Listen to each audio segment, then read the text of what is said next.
Maybe you have seen many bankrupt dawah boys and girls who go to Daniel 2 and 7 and claim that it's about Muhammad and Islam, just like this dawah boy here. This brings us on to the final part of Nebuchadnezzar's dream.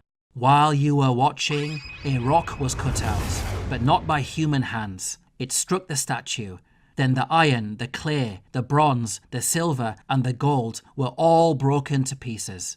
But the rock that struck the statue became a huge mountain and filled the whole earth. Daniel interprets this portion of the dream as follows. In the time of those kings, the God of heaven will set up a kingdom that will never be destroyed. It will crush all those kingdoms, but it will itself endure forever. We can see that the rock in Nebuchadnezzar's dream is interpreted by Daniel to be a fifth kingdom. Note the key characteristics of this coming kingdom. First, it is said that God of heaven will set it up. Second, it will become a huge mountain that fills the whole earth. Third, the kingdoms which preceded it will be crushed. Historically, it is only Islam which fulfills all these characteristics of the rock. The 7th century CE saw the emergence of Islam as a force to be reckoned with. In the words of Daniel, Islam crushed and brought to an end the world empires at the time, including the mighty Romans and Persians.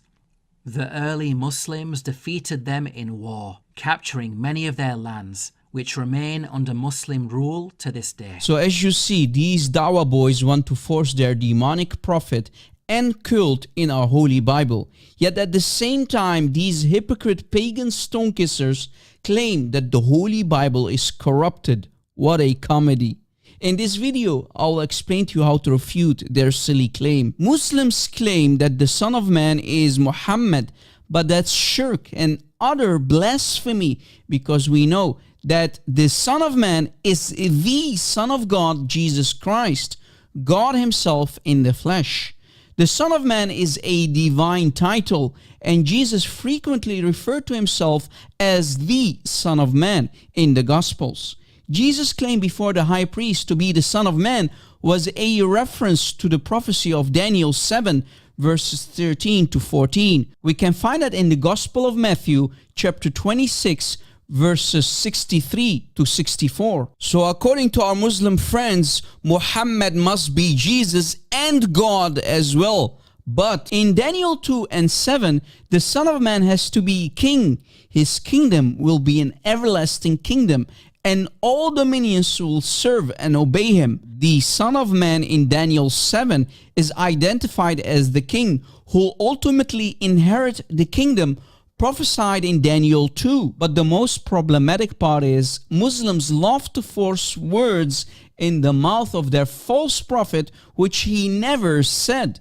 So the million-dollar question is, did the Prophet of Islam claim to be king, or did he actually refuse to accept such a title? In Musnad Ahmad by Ahmad ibn Hanbal, volume 7 on page 13, we find the following authentic Sahih hadith. Hadith number 7160. Let's read.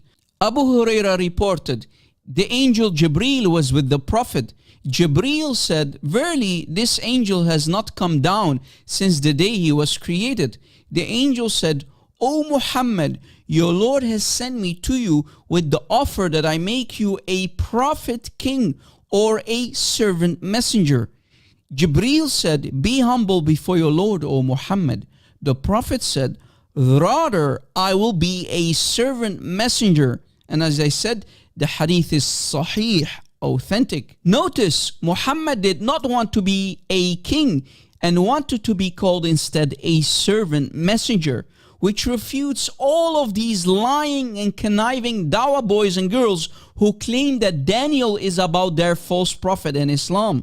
Why are you Muslims trying to force words in the mouth of your false prophet which he did not say, and love to commit shirk in the process, calling him God and King that is mentioned in the book of Daniel? Muslims, just stop. Stop trying to force your false prophet in our Holy Bible and down our throats. It's embarrassing. It's cringy. Just stop. You're committing shirk.